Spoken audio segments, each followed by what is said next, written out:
On se retrouve pour une nouvelle analyse de patrimoine. Aujourd'hui, on m'a envoyé ce profil-là que j'ai trouvé super intéressant. C'est un entrepreneur qui a un objectif de 8 000 € de revenus passifs par mois.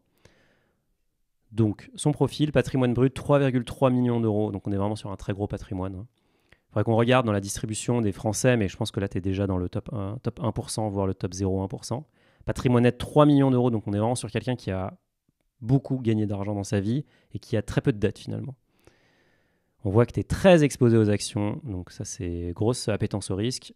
Pas mal d'immobilier, je dirais que c'est 40-40. Beaucoup de fonds euros, peut-être pour stocker du cash qui est rentré récemment. Le reste c'est du crowdlending, des livrets, des autres actifs, on regardera ce que c'est, et un tout petit peu de compte bancaire. Forcément, quand tu as 3 millions d'euros de patrimoine, les comptes bancaires, ça se voit pas trop. Profil, marié, 38 ans, 2 enfants, profession libérale. J'ai vendu ma société fin 2021, bravo, dans laquelle j'exerce toujours, top. D'où les montants importants récemment investis en bourse début 2022 et l'achat de SCPI en démembrement sur 5 ans, également début 2022. Alors pour ceux qui ne savent pas ce que c'est le démembrement, pour rappel, c'est qu'en fait, la SCPI, la SCPI, c'est un fonds immobilier qui va acheter des bureaux, des commerces, etc. et qui va reverser les loyers à ses sociétaires, donc les gens qui achètent des parts. Maintenant, si on n'a pas besoin des revenus tout de suite, on peut en fait acheter des parts en nue propriété et bénéficier d'une décote à l'achat, et donc en fonction de la durée de ce qu'on appelle le démembrement, on aura une décote plus ou moins forte. Et donc là, a priori, tu as acheté sur 5 ans en nue propriété, j'imagine. Et donc, pendant 5 ans, tu ne touches pas les loyers. Par contre, tu as payé beaucoup moins cher la part. Et donc, au bout de 5 ans, la part est reconstituée. Et donc, tu commences à bénéficier des loyers. Et là, forcément, tu as un bonus peut-être à 30 ou 40% de plus que ce que tu aurais eu avec le même montant si tu avais acheté la part complète et donc si tu avais touché les loyers du premier jour. J'espère que c'était clair.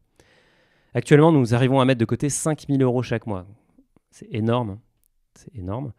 Objectif, projet de lever le pied professionnellement dans les 5 ans. Et objectif à terme de pouvoir générer 8 000 € de revenus passifs. On va vérifier si c'est possible. Stratégie, notre maison et 2 appartements sur les 3 sont toujours à crédit. On a vu quand même qu'il y en a relativement peu, des emprunts. Bien que nous ayons une assurance vie dans notre banque et que nous gardions de bons contacts avec notre conseiller AG2R, le but est de simplifier au maximum nos investissements en privilégiant les ETF avec les SCPI à l'avenir. Pas d'intérêt crypto. Ok, c'est intéressant. La crypto, c'est vraiment soit vous aimez pas du tout. J'hésite à revendre un appartement afin de gagner encore en passivité dans mes investissements car j'ai tendance à peut-être trop me diversifier et perdre du temps en gestion des appartements, beaucoup d'ETF, un CTO, en actions qui sous-performent. Coût important chez AG2R et notre assurance vie bancaire. Ok, bah écoute, on va regarder tout ça. Stop, je m'arrête là parce que j'ai vu un truc qui m'a vraiment surpris. 67% d'entre vous qui regardent ces vidéos régulièrement ne sont pas abonnés à notre chaîne. Mais ça va pas, il faut remédier tout de suite à ça. Donc, s'il vous plaît, abonnez-vous, mettez la petite cloche pour recevoir des notifications et vous serez les premiers informés quand la prochaine vidéo sortira. Merci beaucoup et on retourne à l'analyse. Alors, on est sur tes actions et fonds et on voit tout de suite que c'est ça la fameuse assurance vie bancaire, HSBC que tu as. On voit que tu as 1,3 million d'euros et que tu es en moins-value sur cette assurance vie. Maintenant, ce qu'on s'est amusé à faire, c'est qu'on a pris tous les fonds qu'il y avait dans ton assurance vie là et on les a mis dans notre scanner de frais que tu as sur Finari dans les Insights, si tu as Finari+. Donc j'espère que tu es bien assis parce que le résultat, il est vraiment pas très agréable à voir. On a pris HSBC et on a pris un autre compte, il me semble que c'était Aviva, parce que c'était les deux qui nous semblaient les plus importants ou les plus intéressants à regarder. Donc pour rappel, avant que je montre, tu as 70 000 € sur Aviva et tu as 224 000 €, tu as 237 000 € sur HSBC. Donc concrètement, aujourd'hui, voilà les frais que tu payes chaque année, rien que sur les fonds. Ça, c'est même pas, je parle même pas des frais du contrat. Rien que sur les fonds. 3 800 € de frais par an, donc 1,35, ce qui est beaucoup. Maintenant, sur 30 ans, ça veut dire que tu vas lâcher 839 000 € de frais à HSBC, qui est certainement très sympa, mais pas tant. Enfin, ils ne sont pas non plus si sympas que ça. Donc, leur lâcher 30% de ta perte, je trouve ça juste beaucoup trop cher. Aviva, franchement, c'est pareil, c'est même pire. Là, tu as des fonds... Bon, ça, c'est une SCI, c'est un peu à part, mais tu as des fonds à 2,71, 2%, 2%. Et il y a beaucoup de gens qui vont me dire, oui, mais attention, si les fonds performent, c'est pas grave de payer. Mais ça marche pas. Ça marche pas parce qu'en fait, il y a ce document-là. Alors, c'est pas Spivak, c'est Spiva. En fait, ça, c'est vraiment l'étude qui fait référence dans le métier, qui est en gros l'analyse de la performance des gérants actifs. Donc, les gérants actifs, c'est ceux qui essayent de battre le marché et donc ils prennent des frais pour ça. Et donc, on compare leur performance au marché. Donc là, c'est très simple. Je vous le donne dans le mille. Aux États-Unis, 93% des gérants professionnels qui prennent 2% par an sous-performent le marché, en l'occurrence le S&P 500. Autrement dit, un ETF S&P 500 fait mieux que 93% des professionnels pour 10 fois moins cher.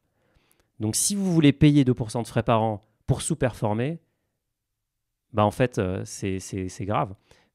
La plupart des gens, évidemment, ne savent pas. Et c'est pour ça qu'on a créé ce simulateur de frais, parce qu'en fait, quand on met ça sous nos yeux, c'est évident. Et d'ailleurs, on détecte des économies partout, tu vois.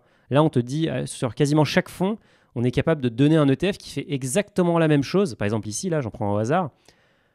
Il fait la même chose, à savoir qu'il va il va répliquer le même indice que le gérant essaye de battre. C'est juste que toi, ton fonds, il coûte 1,54. Le nôtre, il coûte 0,05.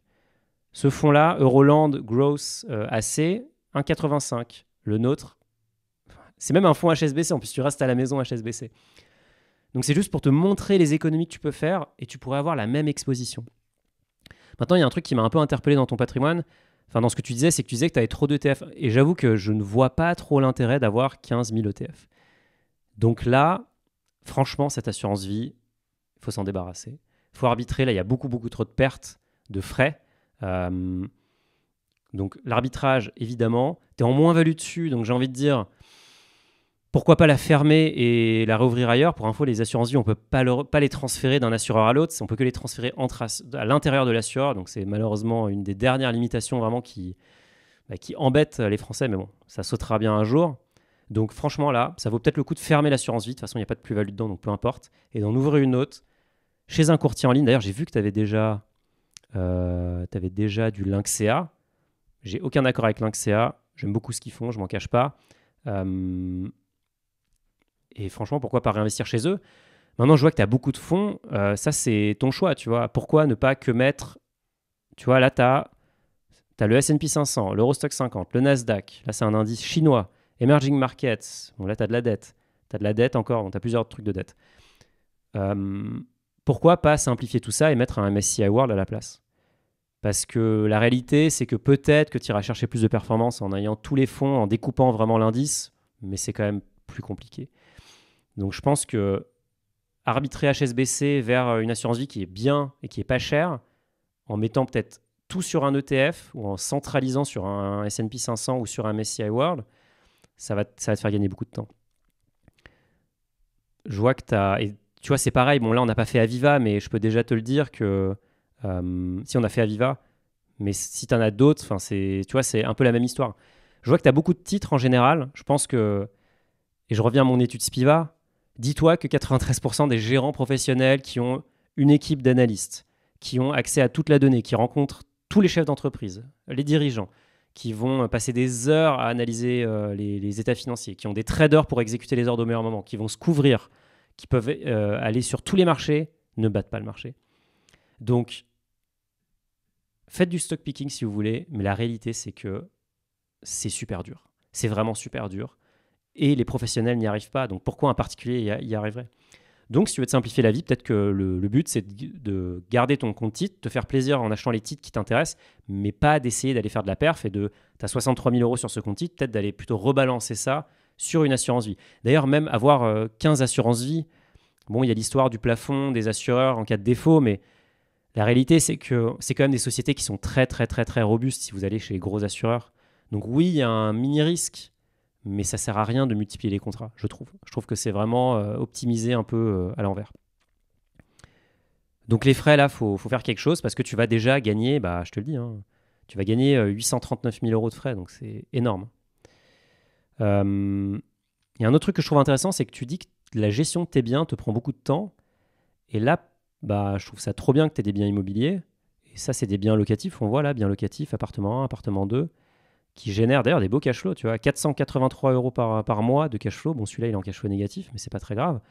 483 euros de cash flow par mois, prends une agence. Parce que là, concrètement, l'agence, elle va te prendre 8% des loyers. Donc elle va te prendre 8% de 700 euros. Donc c'est vraiment pas grand-chose, tu vois. C'est 50 euros par mois en gros pour externaliser la gestion. Donc peut-être que ça, surtout que tu en as plusieurs des appartements, donc tu peux négocier un contrat un peu, tu vois, cadre avec une agence. Tu lui dis voilà, je vous amène 3 biens maintenant, je vais peut-être en faire d'autres à l'avenir. Donnez-moi un taux, peut-être pas 8%, mais peut-être 6%. Ouais, ça les intéresse. Ils vont rentrer 3 biens d'un coup. Ils vont espérer que le jour où tu voudras les vendre, tu les vendras chez eux, donc ils prendront leur commission au passage.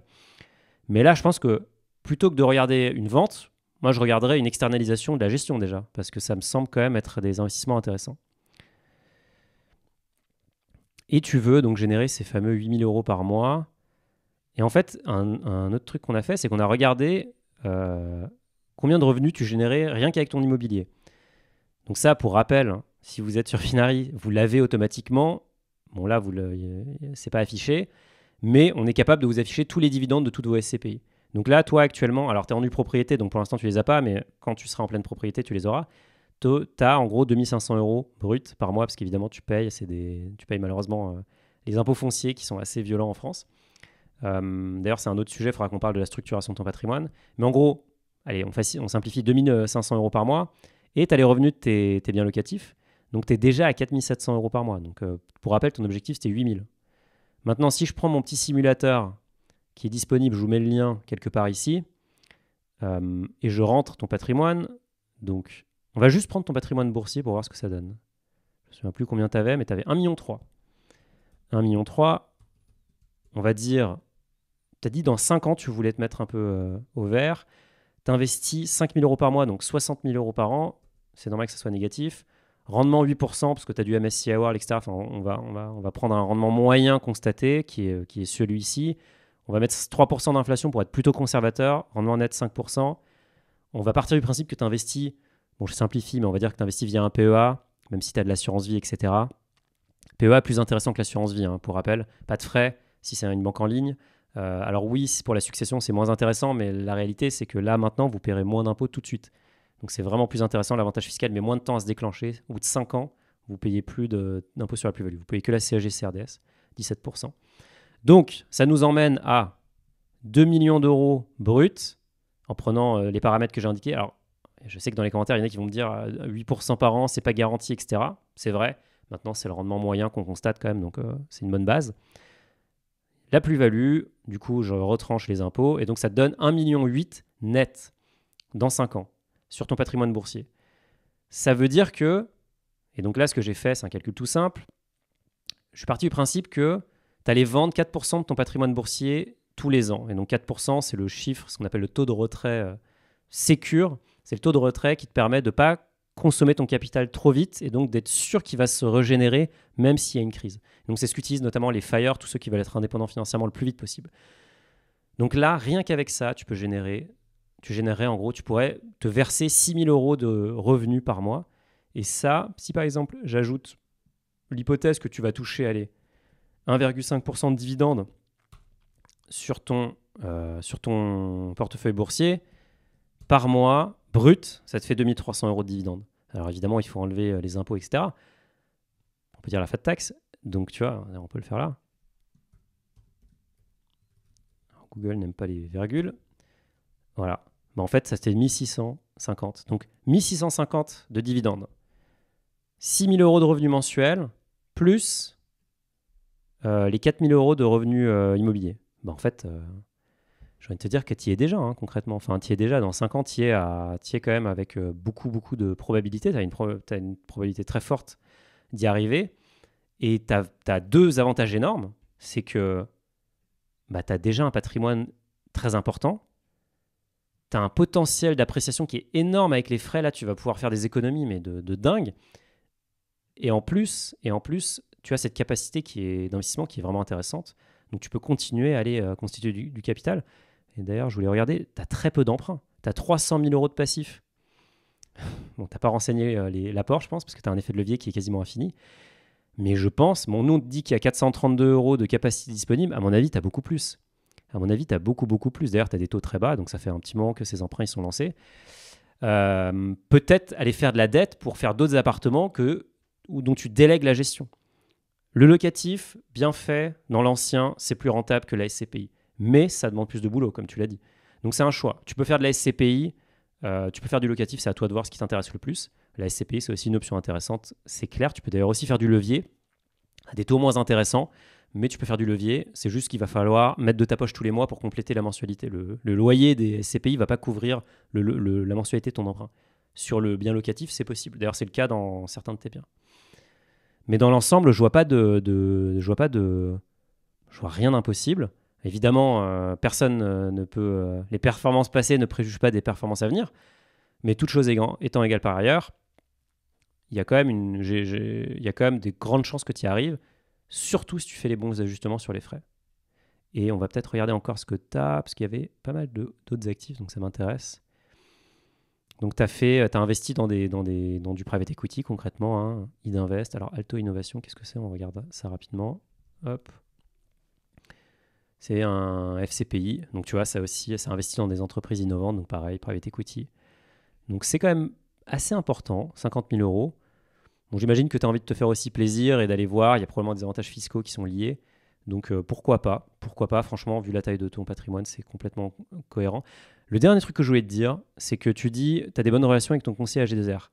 Mais je pense que tu peux avoir des bonnes relations avec n'importe quel conseiller vu ton profil. Tu investis 5 000 euros par mois, tu as 3 millions d'euros de patrimoine. Tu vas avoir n'importe quelle banque, ils vont ils vont te dérouler le tapis rouge. Donc profite de ça aussi.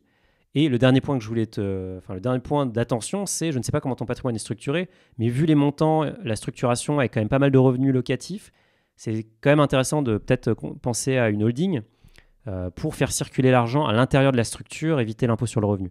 Donc ça, je ne sais pas si tu y as pensé, mais si ce n'est pas encore le cas, un expert comptable pourra t'accompagner là-dessus. Je pense qu'il y a des très grosses économies à faire, notamment sur la sortie, le versement des dividendes sur les holdings. Tu peux vraiment avoir des taux d'imposition qui sont très très bas si c'est bien fait. Voilà, j'espère que ça t'aide. J'espère que ça vous a aidé aussi. Vous voyez, cette personne a fait fortune a priori avec sa société, donc c'est un bel exemple de réussite. On peut réussir en France, c'est possible. Et il y a encore plein d'optimisations à faire. Je pense qu'elle atteindra largement son objectif. Voilà, à très vite, merci. Voilà, c'est la fin de cette vidéo. J'espère qu'elle vous a plu et j'espère qu'elle a été utile pour votre stratégie patrimoniale. Si vous voulez voir d'autres analyses, ça se passe par ici. Et sinon, je vous donne rendez-vous dans une prochaine vidéo. À très vite.